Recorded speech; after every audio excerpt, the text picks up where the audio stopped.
All right, we're kind of in between slides today, so we're going to finish up these, and we will start some new ones, and I think finish the new ones too. So we were talking about binary a while ago, right? And that's ones and zeros. It's a number system with just ones and zeros. You can build any number still. It's a bit longer because you don't have as many digits to work with. And so we learned about bases, bits, and bytes. And to differentiate numbers, I'll use that subscript, right? 1, 0, 0, base 2. That's the number 4 in binary. And I'll teach you how to convert. Okay. So here's the trick.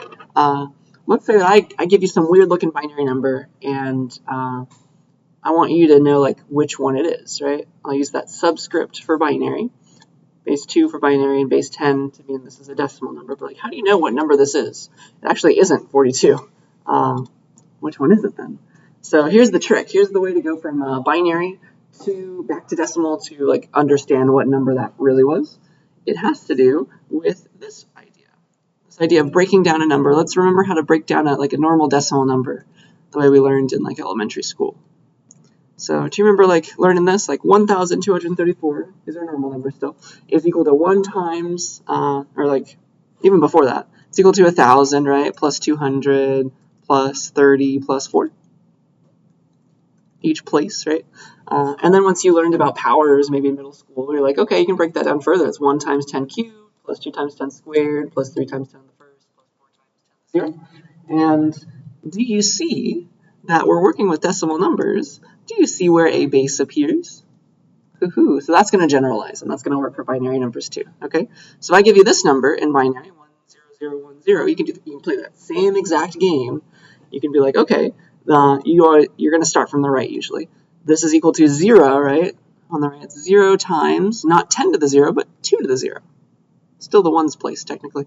And then you keep going. Okay, that's plus a 1 times 2 to the first power. Does that make sense? That's the 2's place. It's weird to think about. Plus 0 times 2 squared. That's the 4's place.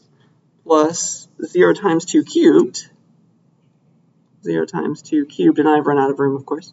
So let me shift all those over. And then plus a 1, right? One more 1.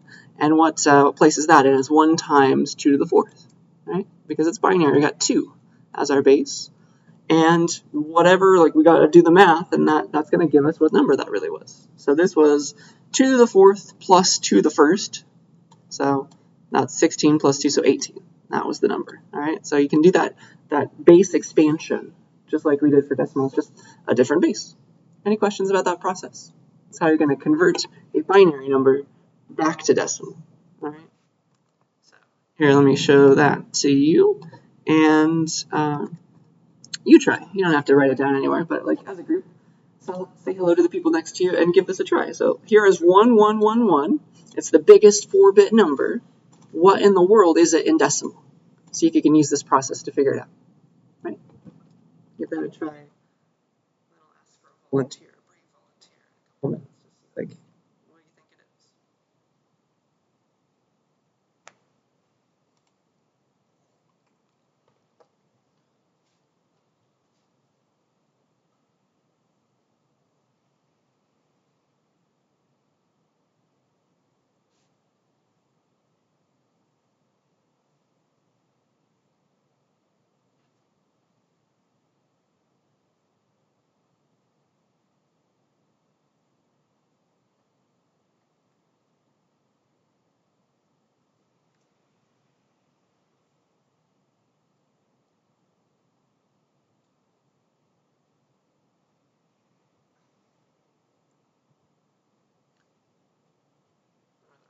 It's going to be 2 to the 0's place, not 2 to the first. You start with 0.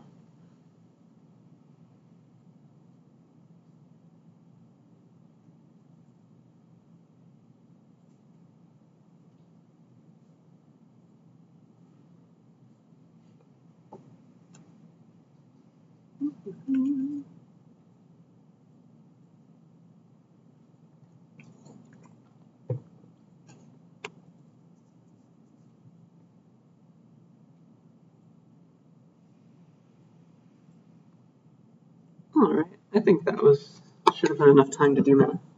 What was it? What did we get? Yeah, It's going to be 15, and let's talk about y. So this is going to be, what? 1 times 2 to the 0, plus another 1, 1 times 2 to the first, plus 1 times 2 squared, plus 1 times 2 to the third, 2 cubed. And that is equal to 2, 4, 8, right? 8 plus 4 plus 2 plus 1, which is 15 in decimal land. And that will be your answer.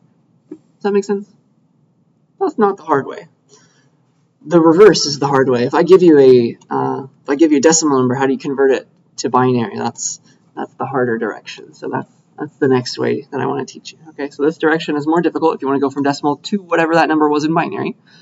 It's going to require us to repeatedly take the remainders after dividing. It's a little weird. All right, so I'm going to use a symbol to talk about remainders. So like in grade school before you learned about decimals and all that, you do like 123 divided by 10.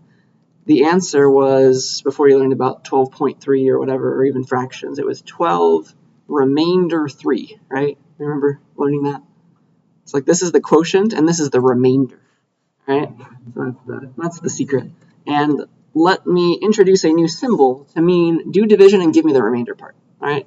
It's called the percent sign. It's going to appear in Python. It's called the modulus symbol. Modulus. And so if I say 123 modulus 10, or modulo 10, or I'll just say mod for short, honestly, 123 mod 10, this is do the division, try to divide 123 by 10, and give me the remainder part back, please. So this will result in 3, right? So that's the new symbol to do that operation, right? And so, let me teach you like how you can use that, and also with that in division, you can extract the binary digits of a number, all right? Because that's kind of our goal. We want to extract the binary digits of a decimal number, okay? And so, again, there is a process and it generalizes. Let's learn how to extract the decimal digits of a decimal number. Give me 123, but I don't get to know it as like a black box, but I can do math on it. Like, how can I figure out that it was 123? How can I figure out the individual digits? How can I like pick out the 3, pick out the 2, and pick out the 1? All right, that's going to be the question. How can I do those things? So it's going to be a remainder. Look at how, if you started with this number, if you divided by 10, you can get the rightmost digit, right? 123 divided by 10, do the modulus. That spits out the 3. That's pretty nice. You can always get the rightmost digit of a number by doing mod 10, okay? Modulus 10. And then if I always know how to get the rightmost digits of a number, like if I could just convert 123 to 12, I'm set, right? If I can chop off the 3, then I can do the same thing for 12, chop off the 2, do the same thing for 1, and I am in business, all right? So that's going to be the game. So if I can just convert 123 to 12, I can make that happen. I can keep getting the rightmost digit. Do you see how you can get 12 very easily? I already did it, right? If you just do the part that wasn't the remainder, give me back the part that wasn't the remainder when dividing by 10, like the actual quotient, and throw away any decimal places. That is going to be the smaller number, and then you can do mod 10 on that. It goes in 1 with 2 left over, right? And then you're in business, all right? So that's going to be the secret.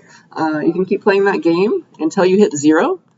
At that point, you are done. So let me extract all the decimal digits of this decimal number. Here's how you do it, right? So if you start with 123, your original number. If you do mod 10, that goes in 12 times, right, with 3 left over. The remainder is 3, and this is the remainder operation. And so there's my rightmost digit. And now I want to kind of like chop off the 3, shift it away. And so I'm going to divide by 10 to do that. Give me a smaller number to extract all the digits of. And when I do this division, I'm not doing the normal math division. I'm doing the division that throws away the remainder, okay? Throws away any decimal places. So just give me the original quotient without the remainder. So throw away remainder with this kind of division. Integer division is another name for that. And so now I have 12, and I can do the same thing. Now if I take 12, do mod 10. So if I divide 12 by 10, it's like 1 and 1 remainder 2, right? So 2 is left over. I've got my 2 now. Cool. And now I want to like chop off the 2. So I'll do divide by 10, throw away the remainder. That's going to go and give me 1, right? So 1 remainder 2 is the answer. And now, all right, I got 1. Let me convert 1. Let me extract all the digits of 1. 1 mod 10. So I try to divide 1 by 10. The answer is 0, right? 0 is the quotient, and there's 1 left over. So there's my last digit picked out, but I'm not sure of that because I'm not sure when I'm done yet until I hit 0. Like, let me shift away all the 1s, sorry, the 1s out of this one. See if there's anything left to convert. I'll do 1 divided by 10, chopping off remainders, and the answer is going to be 0, right? And I'll do it, and that's what ends the process. This is our algorithm. Okay. And so every time I took a modulus, I got a digit of my original number, and I got them in reverse order. That's going to be important too. It's in reverse order, so that's how I can get out the individual digits of my decimal number. Does that process make sense? It's a little weird with the new operation, I know. But like, this is going to generalize, because do you see, like, I'm converting this to its decimal digits. Do you see where the idea of it being decimal appears? A bunch of 10s all over the place. I changed those to 2s. That's how you convert to binary. So that's the secret. So if you just keep on extracting the rightmost digit in binary by doing mod 2 rather than mod 10, and then you can shift away that bit that you just extracted. Bit stands for binary digit. That will work. All right. So here, let me convert 8 in decimal to its corresponding binary number. All right. So I'm going to start with the number 8. And I want to extract the rightmost binary digit, the rightmost bit of 8. So I'm going to do 8 mod the base I'm trying to convert to. So not 10 anymore. It's going to be 2. All right, so 8 mod 2. And so it's going to go in 4 times with 0 left over. All right, so there will be no remainder. The remainder is only ever 0 or 1 with dividing by 2, right? And an easy way to know that it's 0 is because it's even. Okay, so it's an even number. It goes in cleanly, remainder 0. So the rightmost bit in binary of 8 is going to be the number 0, the digit 0. Okay, and now I want to like chop off that 0 at the end of the binary version of 8 and give me a smaller number to convert to binary. And I can tack those digits that I extract at the front. So I'm going to do 8 divided by 2, throwing away any remainders. Give me a smaller number to convert to binary. I'll put a 0 at the end. I'm done. Right?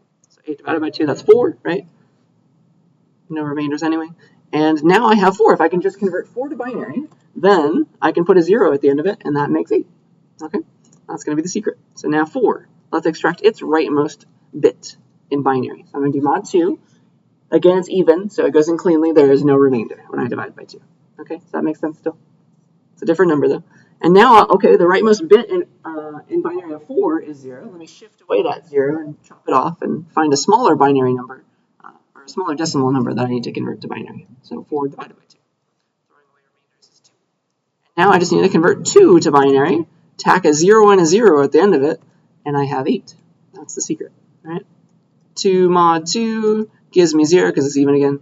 All right, shift away the 0. 2 divided by 2, that equals 1. All right, let's extract the rightmost bit in binary of 1. That's going to be 1 mod 2, right? Goes in 0 times with 1 left over. Let's chop off the 1, see if I have any more numbers to convert to binary, any smaller number. 1 divided by 2, throwing away the remainder because it's 0.5, right?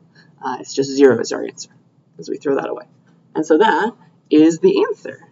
And every time I took a remainder, by the base I care about, of course, I got a digit in reverse order. So that means the answer for 8 in binary is 1 and 3 zeros.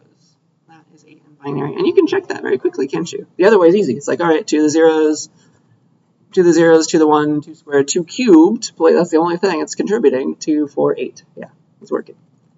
Any questions about that? So it's a more difficult direction, but you got to know how to do it. All right. There is that. You try. All right. Help the people next to you. But here's 25. Start with 25. I'd like you to convert 25 to binary using this process. Okay. So give that a try. Help the people next to you. Convince them that you are correct. And then I'll show you my way.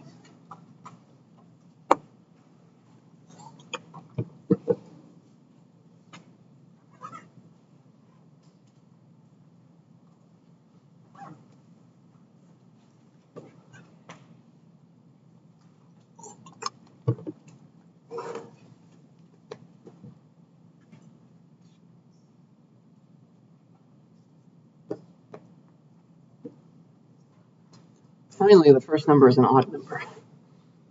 That's going to be important, huh?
That's my timer.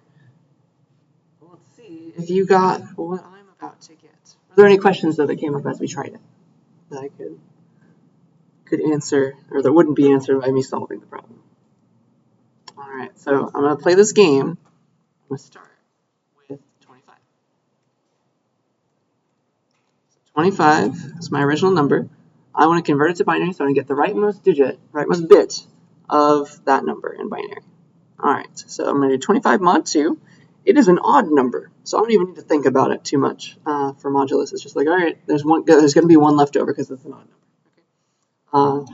And then, all right, the rightmost digit in binary of 25 is 1. So let me chop that off of 25 and find the smaller number that I can then convert to binary. All right, so 25 divided by 2, throwing away those remainders. Well, it's 12.5, so just 12. Yeah. Cool. And now if I convert 12 to binary, put a 1 at the end, we're good. So let's do that. 12 mod 2, that's even, so 0. Let me shift away the 0 though. 12 divided by 2 gives me 6 to work with now. So let me convert 6 to binary. 6 mod 2, 0 because it's even. Shift away that 0 in binary land. Give me a smaller number to convert to binary. That's 3. All right, what's the rightmost bit of 3 in binary? That is going to be 1. Cool. Let me shift away the 1, find a smaller number to convert to binary. 3 divided by 2, throwing away remainders because it's 1.5, right? But it's just going to be 1. It's going to be 1 in our case. And then, all right, let's take 1, convert it to binary. 1 mod 2 it goes in 0 times with 1 left over because it's odd. And then, all right, let's shift away the 1, see if I have anything left to convert. 1 divided by 2 is going to be 0 in our case, right? 0.5, throw away the 0.5. So that tells me that I'm done. And every time I took that modulus, I got a remainder. Yes, I did get a remainder, but I got a digit in reverse order. So remember that it's in reverse order. You got to read it in that direction. So the answer is going to be 1, 1, 0, 0, 1, base 2, of course. Any questions about how I got that? That's going to be 25. And if I gave you a question like this on a test, do you see how you could check your answer immediately? Like I taught you the other way too. Now that's the fast way. So you can immediately tell, like, okay, this is the 2 to 0, so that's the 1's place, 2's place, 4's place, 8's place, 16's place. So this number, whatever it is 16 plus 8 plus 1, 24, 25. Yeah. Cool. On to the next problem. Yeah. And that'll be the secret. Just like decimal, like everything works, it's a number system. Numbers work in binary, even though it's new to you. Let me add some binary numbers to prove that to you. All right. So what are these? First of all, what are these numbers? This one's 15. We know that. So this is really doing 15 on the bottom there. 15 plus what is this? This is not 15. It's 15 without this one, which is contributing 2. So that must be 13. So the answer is supposed to be 28, right? So let's figure that out together. So okay, 1 plus 1 in binary. 1 plus 1 in binary. The answer is 2, of course. What is 2 in binary? It's 1, 0. So immediately I have to carry. See that? So it's 1, 0, carry the 1. Yeah? Again, we got 1 plus 1, 2, so 1, 0, carry the 1. 1 plus 1 plus 1, that's 3. In binary, 1, 1. Yeah? So answer is 1, carry another 1. Yeah? And then finally, 1 plus 1 plus 1 is 3 again. So 1, 1 is the final answer out there. And that is how you add numbers in binary. It doesn't require too much thought because you don't have to, like, it's only ever going to be like 0, 1, 2, or 3. So yeah, that's the answer. And you can, of course, check that. That is really 28. All right? Questions about that? A little weird. Useful knowledge, though. All right, let me try to bring this back to these guys. Remember these logic gates and all that, making circuits?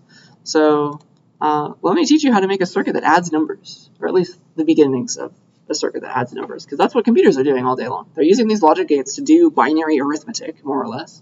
That's why we invented computers. So like, let me teach you why we should care. Okay. So here's kind of a swept under the rug answer. You'll have to wait till like CSCI 45. Become a CSCI major if you want to know more. But here's the secret.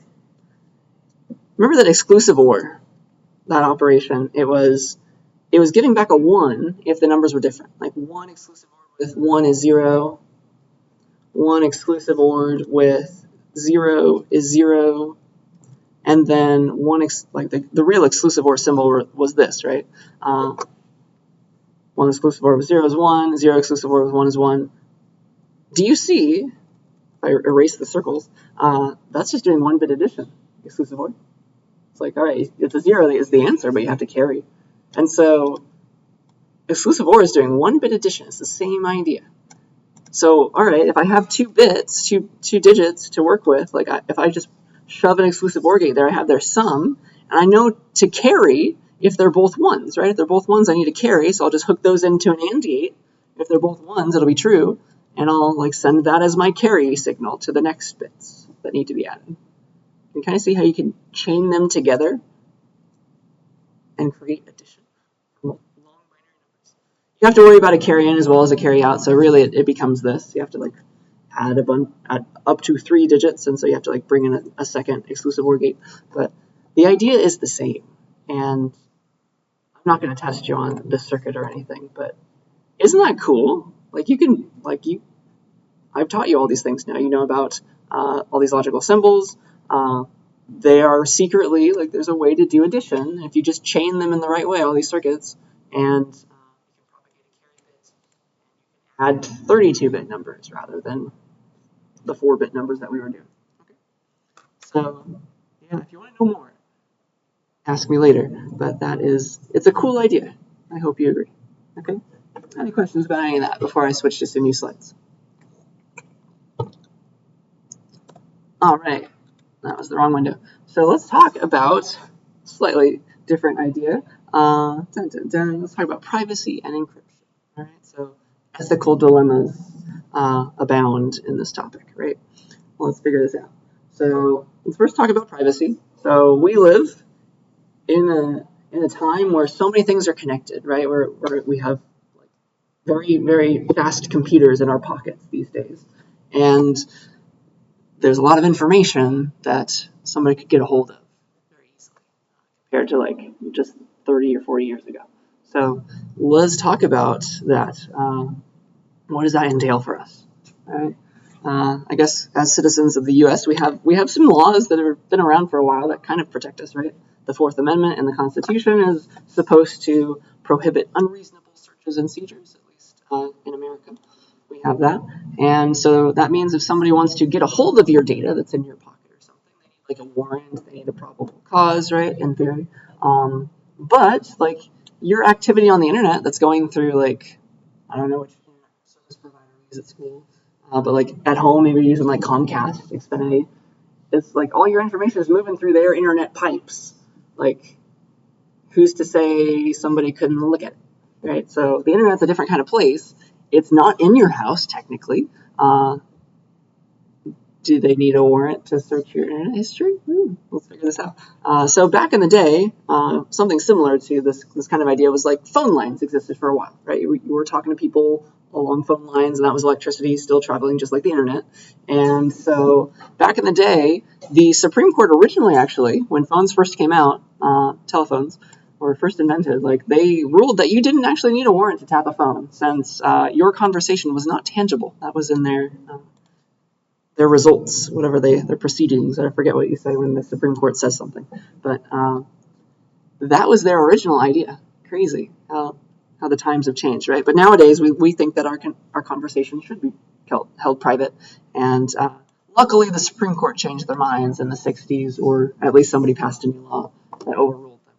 But yeah, this is both a good thing or a bad thing, and a bad thing in this slide. Like, laws can be made, the ideas of people can change. I still haven't told you, are we protected or not? We'll get there. So, all right, let's talk about some case studies that are in your textbook, if any of you chose to actually get the textbook. So there was a scandal back in the day, like maybe a decade ago or so, I forget. But Target was doing some data mining on purchase history, because like when you go to Target, you swipe your credit card or whatever. Oops, let me fix that. And like they're able to track like your credit card number was attached to this purchase, and like you've made multiple purchases, so they can mine that data. And what data mining means is a fancy term for pattern matching. They're going and looking for pattern matching in the way that you're buying things, for example. Okay, so one thing that they noticed is pregnant women would tend to buy certain products at certain times of their pregnancy, which makes sense. And Target like got a hold of that. They figured that out. They figured out which products and all that, and they started sending, using that data, they sent targeted ads, targeted coupons to those women, which is the best pun I will ever make in this class, probably. So yeah, that happens. And so the question is, like, did Target have the right to do that? Does that infringe on the privacy of those women? And so that is an ethical question, is it not? So now we can ask our boys, what would they have thought? So Kant, who was all about individual freedoms, he loved the word always, right? You would ask a kind of question like this, like to think about what Kant would say. Should everyone always be mining as much data as possible to extract as much value from their customers to try to get them to buy more and spend more money, something like that? I don't know. You can usually use Kant or Mill to argue both ways, but Kant was all for individual freedom, so I think he would be very pro-privacy. And so I think Kant would probably say no, but you could find a way to squeeze his words and make him say yes, but I would say no from him. And then the utilitarians would try to weigh it, right? Where is the utility? Is this a good thing or a bad thing? You could say, like, the scales are tipped in the side of no, because like privacy is so important, it's much more important than saving some money. Don't try to send me those ads, Target. Or you could be like, well, if they're going to buy it anyway, you know, just as easily argue yes for utilitarians. If pregnant women are going to buy these products anyway, we should mine the data, send them ads, because they're going to spend less money. Win-win. So yeah, what do you think, right?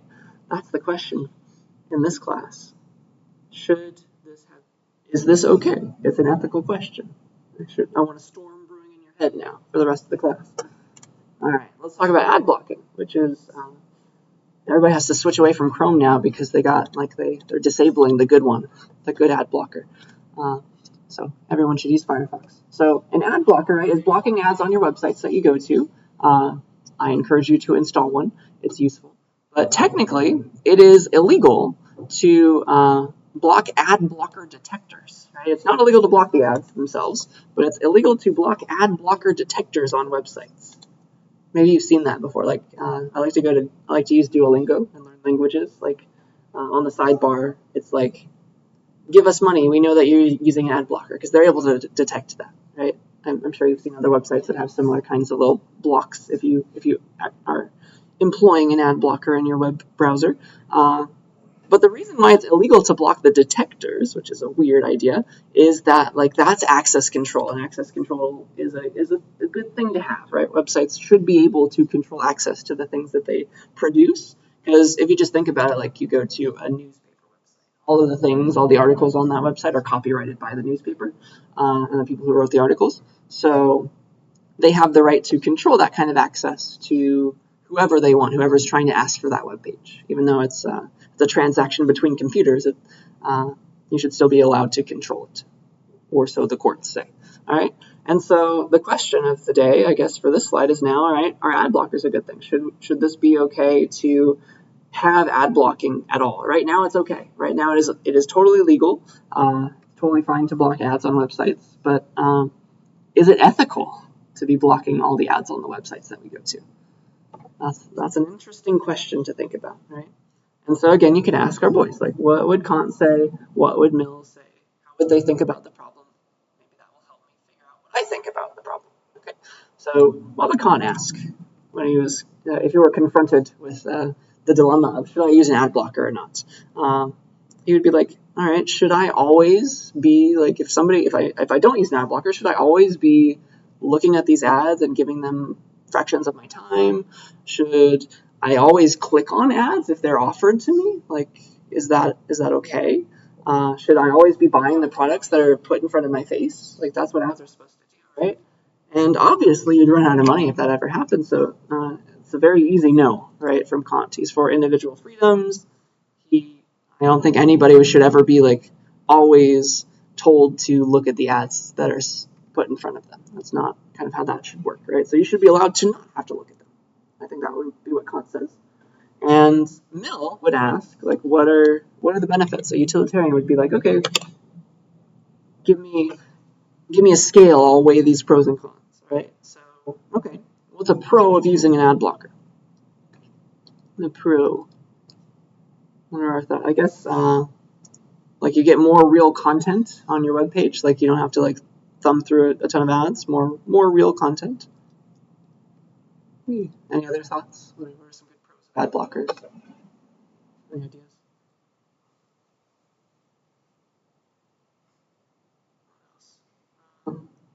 I guess it makes the web page load faster usually because it's like a lot of ads are shown these days. But like a con, what's a con? What's the flip side of that? The website that is showing ads, like they had a reason to show you ads, right? They're trying to make money, and so they're going to make less money by you blocking those ads and not having a chance to click on them accidentally, even because they get money per click. And so that might cause the website to go out of business, and you love that website. So that's the flip side, okay? And so that is another ethical dilemma. Ad blockers, are they good or are they bad? Again, think in your minds. What do you believe? I don't know. I'm heavily pro ad blocker. This is called uBlock, by the way. uBlock Origin. You should install it. All right. So that is ad blockers. One more thing about privacy. Let's talk about Google Street View. This is a picture that has very recently changed, actually. They've come around. They figured it out. But up until like 3 months ago, honestly, this is a big deal.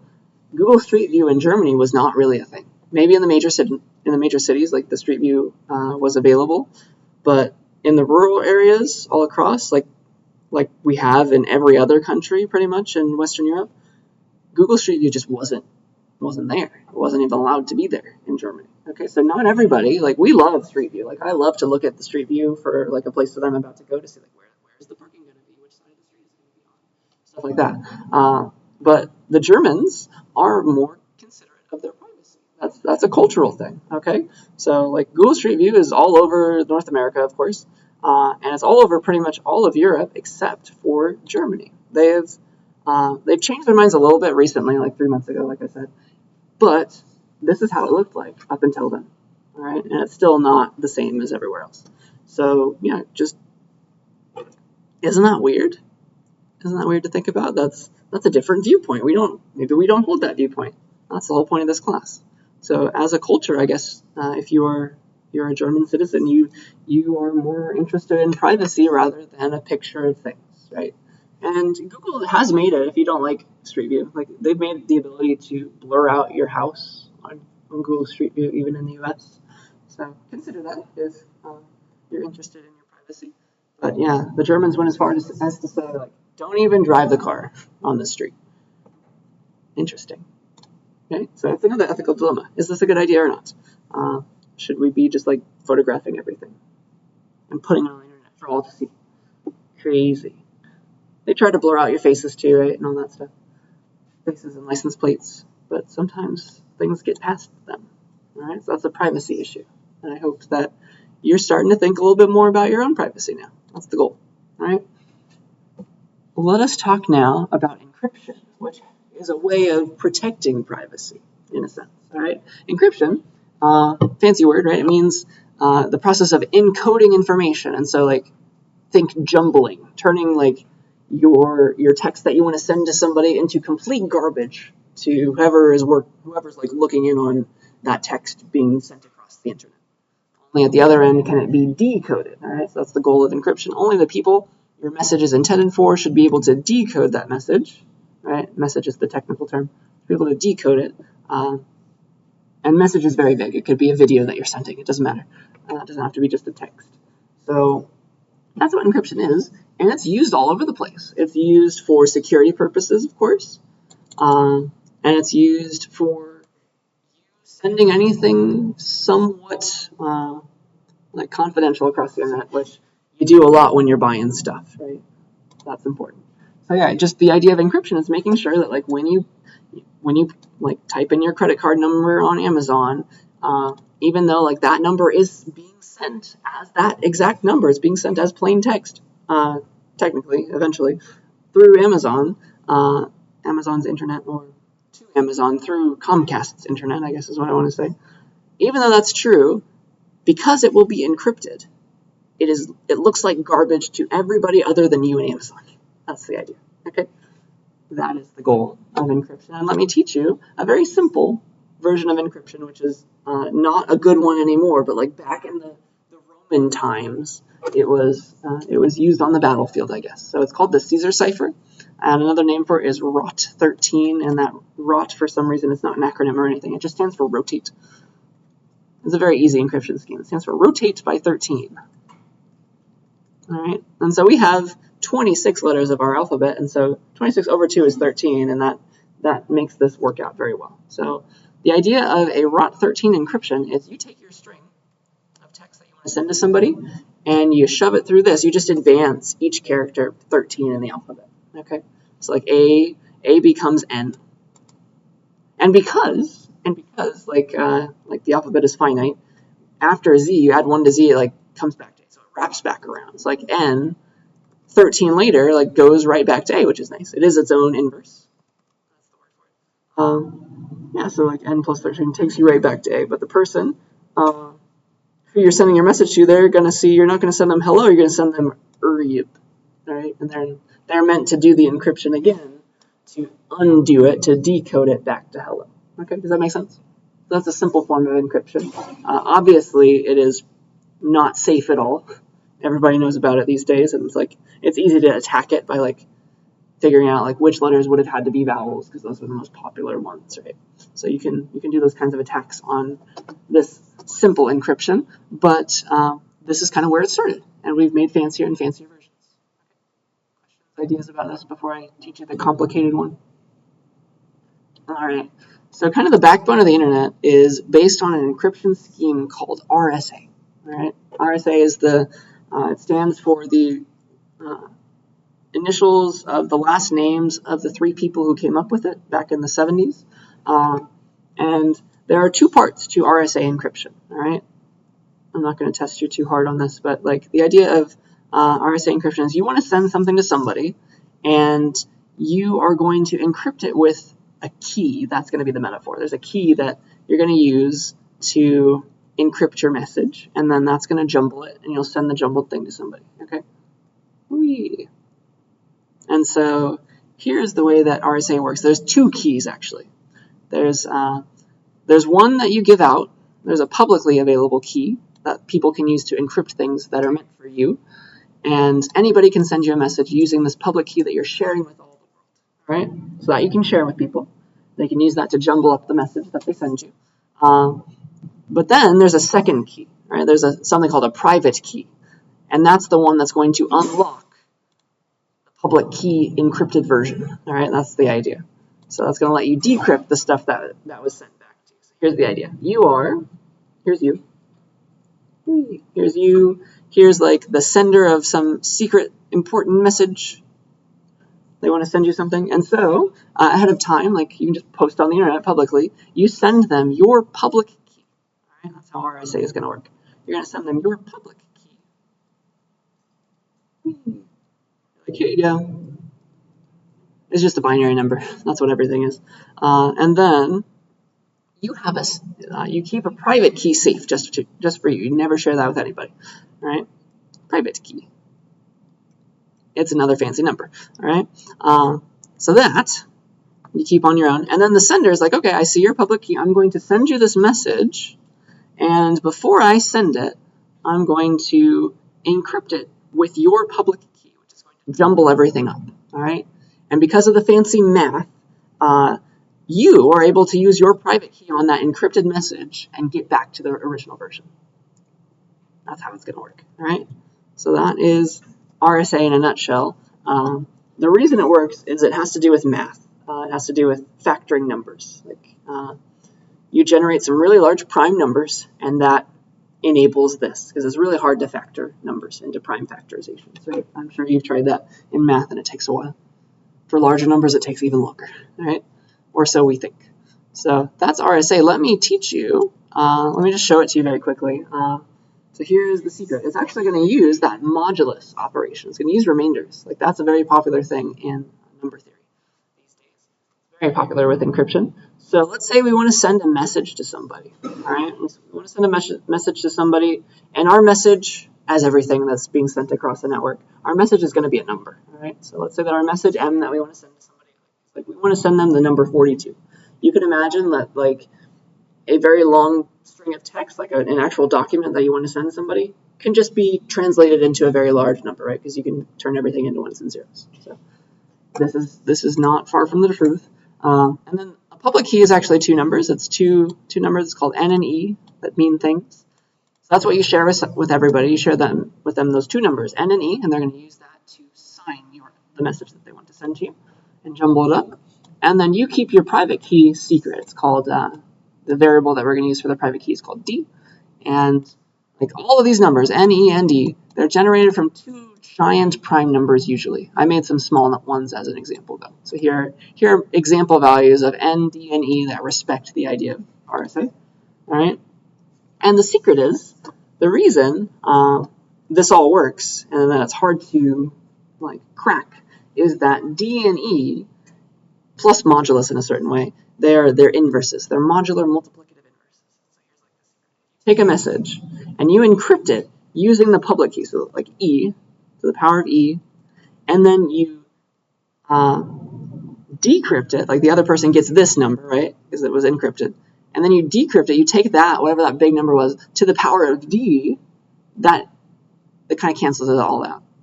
Cancels it all out, we say mod N, if you like do the remainder by N each time, okay?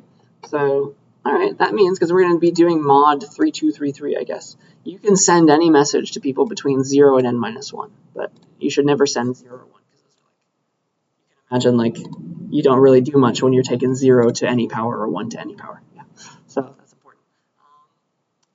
Yeah, so let's take 42 and try to encrypt it. Here's how you do it. So I would like to send 42 to somebody. Their public key is 413, and like here's the N. So to encrypt my message M, my 42, I'm going to calculate M to the power of E mod N, and mod is just this operation. So I'll do this power, and then I'll do this remainder calculation. So we get 42. Let me take out my calculator. Dun, dun, dun.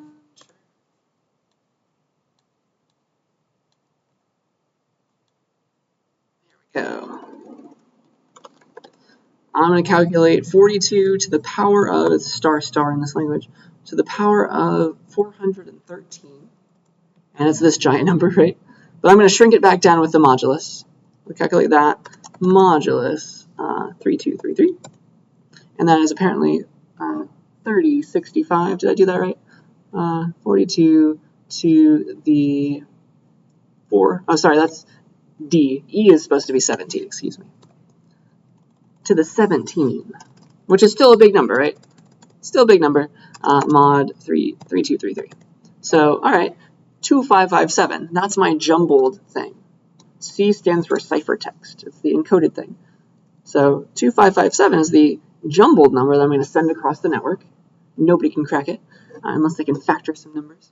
And then me, who has my private key, I use D, that's the private key.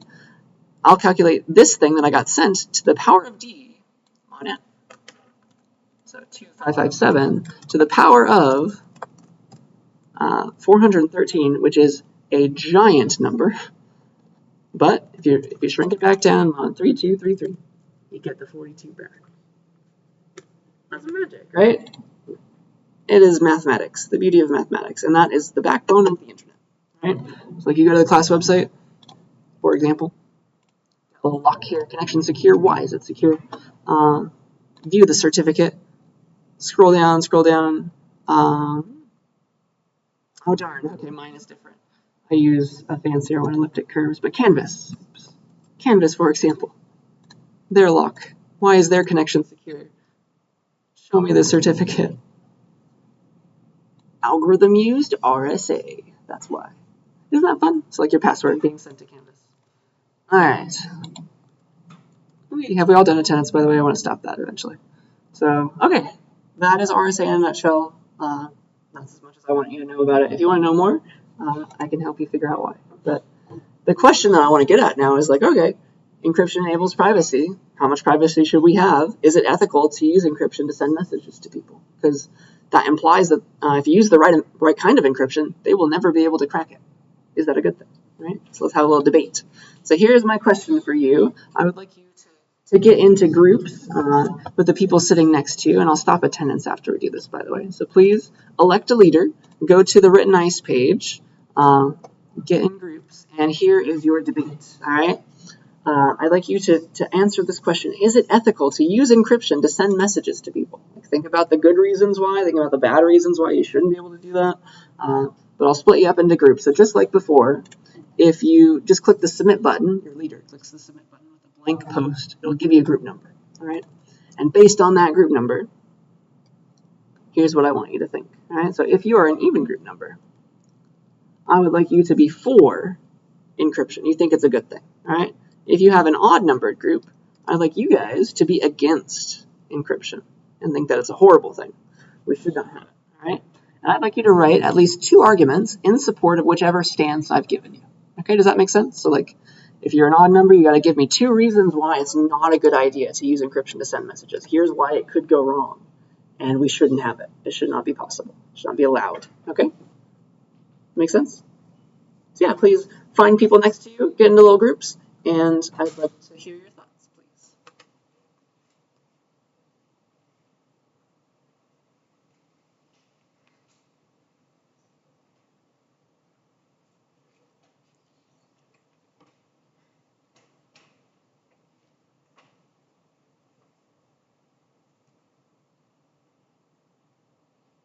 We got a good amount of time.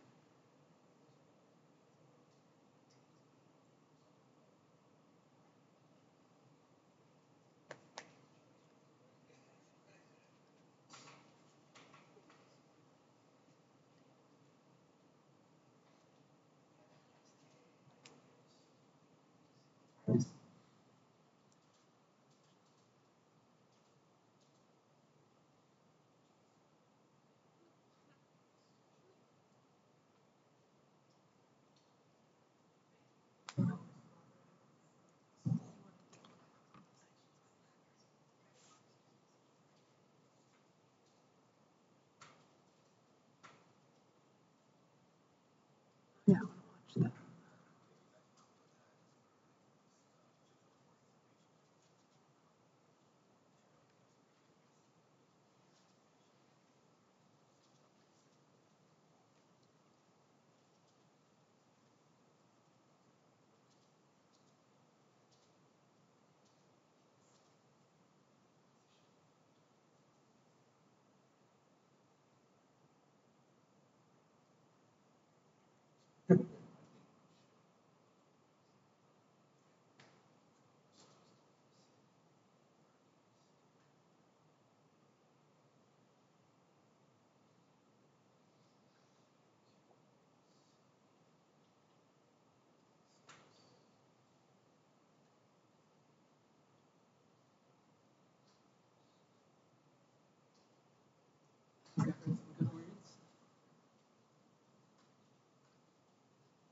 Hopefully we have one even and one odd group. Yeah.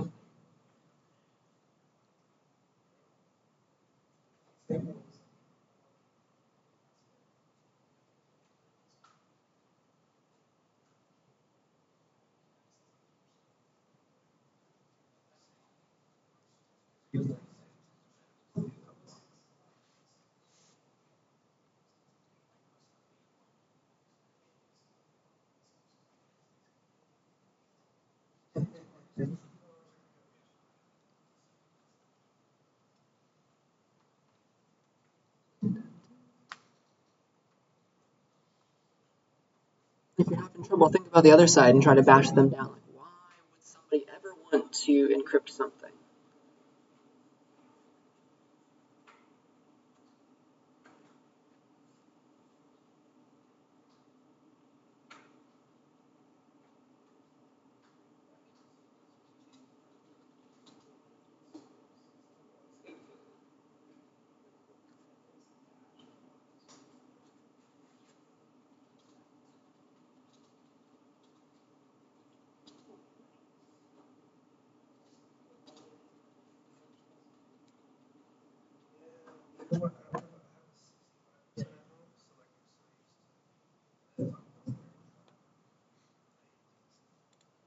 Another couple minutes, and then I'll bring us back.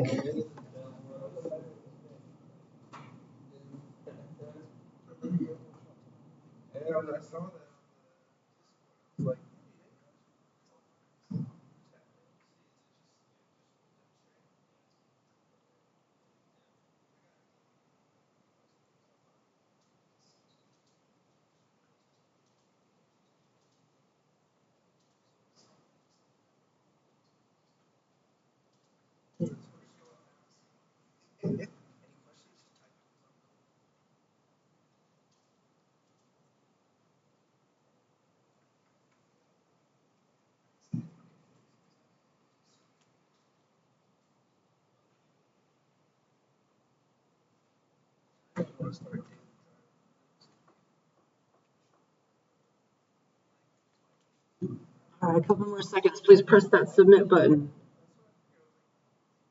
Sounds like we're pretty much ready. I want to see. I want to see our thoughts. All right, that's pretty much my timer. Group 17. You gotta press submit, please. There we go, there we go. Nice, nice. Okay. Group 18 was there first. Let's read them. So they were even. Nice. So we did have one even, one odd. Thank goodness. So even was for encryption. Like, why? Why should we have it? Yeah, we should have a right to privacy. That's something we should expect, right? Our conversation should be private, especially if you work for, yeah, just imagine like Comcast listening in on some competing people's stuff, like AT&T's stuff, because like they share network infrastructure. Like that would be horrible, wouldn't it? Like that would lead to a lot of issues. Honestly, maybe it would make competition better. I don't know. Maybe it would be a good thing after all. But you can imagine lots of lawsuits because of that. So that's why we don't have it. So yeah, it stops people from seeing sensitive information, and there's all different kinds of sensitive information that should be kept private, right? Like a conversation between a doctor and a patient, like something like that. Very, very obvious that should be private, right? Yeah, exactly. So good job, Group 18. Nice. Well, let's look at Group 17, who is trying to bash down, right? Odd number. Why shouldn't we have encryption? Yeah, because bad people, right? Because bad people exist in the world, and they could use it to organize and commit crimes. That's a very common reason that people would like to get rid of encryption. We've seen that a lot. We shouldn't have it because if critical data is lost due to somebody losing their private key, yeah, what if somebody passes away? You can't get something that like they wanted to pass along. Now you can't anymore. That's a very good point. Thanks. Yes, those are good thoughts. Very nice. Let's see. Yeah, so let's just quickly, I promised to stop that, right? Dun, dun, dun. So thank you for your input. Together, let's like think about what the boys might have thought about this. So Kant, what would Kant say? what would Mill, the utilitarian, say about all this? So Kant would be like, okay, I am for individual rights. Private info, my private info, I shouldn't have to always tell that to other people. I should keep my secrets. That's okay. So Kant would probably be all for privacy and encryption. Private info should remain private.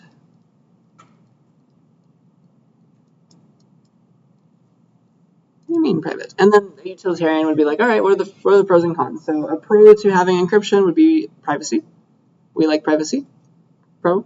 And then bad people would be the con, right? Protect people from harm. It's hard to do that when people are trying to organize their crimes with encryption, because then we can't read their plans. Protect people from harm. Yeah, there's a weighing that we have to do. Okay, so I hope that was a useful thing to think about. It's going to be helpful to think like that, even if I gave you a stance that you didn't actually believe in. It's very helpful because that's going to give you firepower because you're starting to think like the other side. Okay, perfect. So yeah, let me talk about 3 different people. I think we have time for all of them.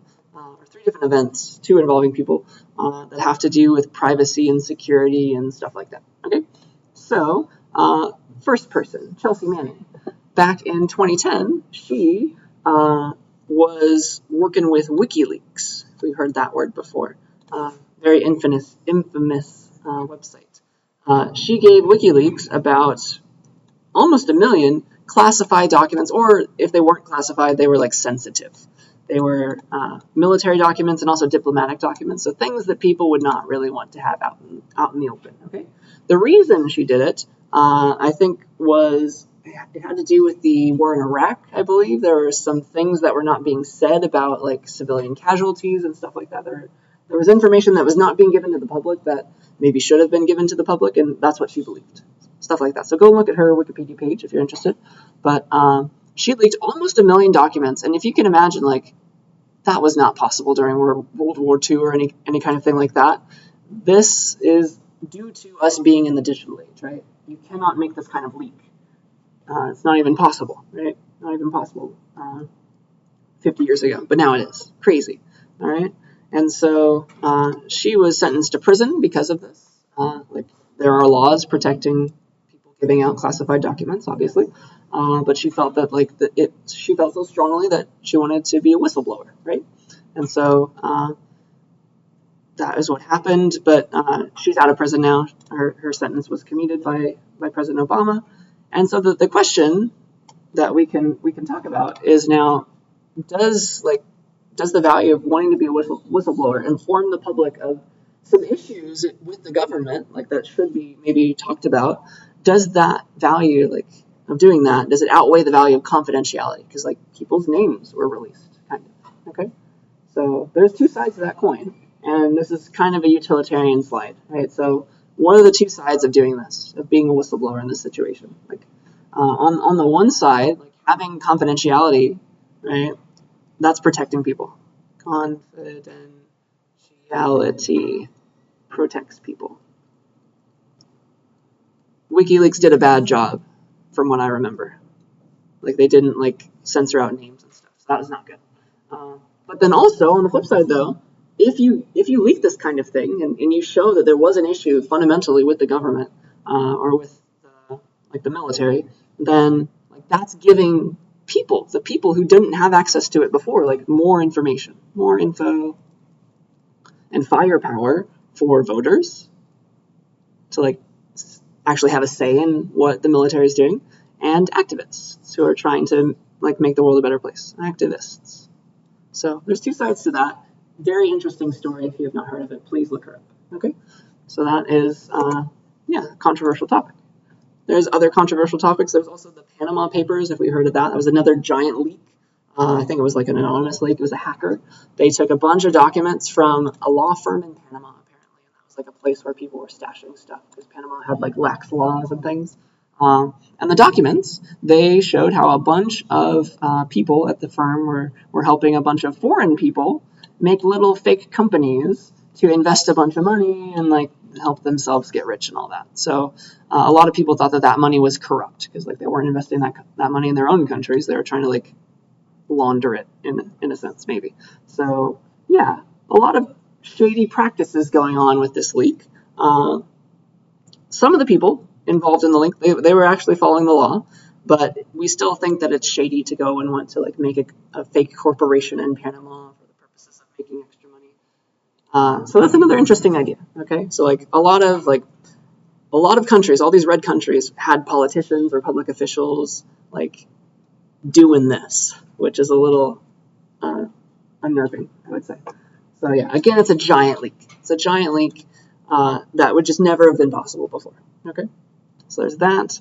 And then last topic, let's talk about Edward Snowden. Right? So he was a contractor. He wasn't actually employed by the NSA. He was employed by like some other company that worked closely with the NSA, National Security Agency for the U.S.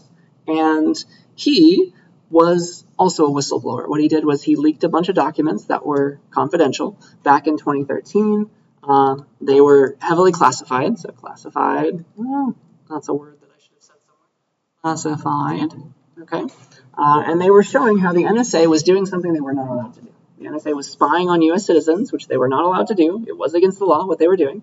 And they put backdoors in very popular services like Facebook and all these websites that people use a whole lot back then and still do. He brought to light that was happening and we didn't know about it. Okay, so he thought that it was a good idea to leak these classified documents to show the public this, because he thought that this was wrong.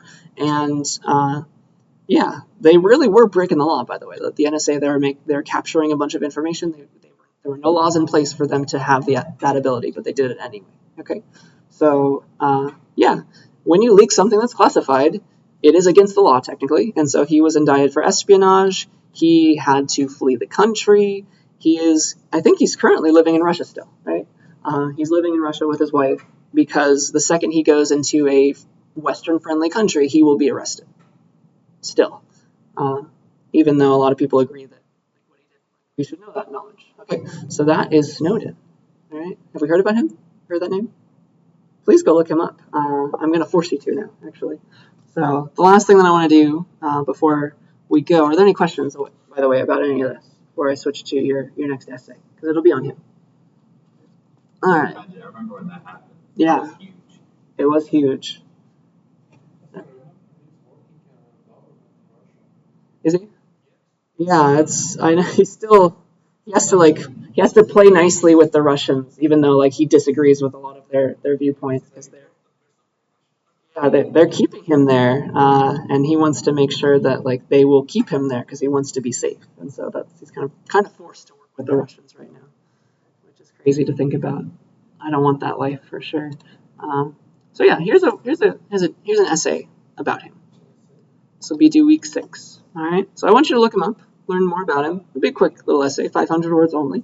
But here's my question for you. All right. I'd like you to figure out, answer this prompt, please. Was it right for Snowden to be a whistleblower and blow the whistle on the NSA, even though they were doing something wrong technically, but he released classified documents at the same time. So there's a give and take there. So that's your first question. Also, do we have any right, after all, to privacy on the internet? It's just a public utility. We're all using it. PG&E is monitoring how much power I'm using, and they're sending me very large bills every month, and we don't take offense to that. Why should it be any different on the internet? Okay, so I want you to tell me your answers to that. Okay, so any questions about the prompt? Because that's the main thing you're going to be writing about.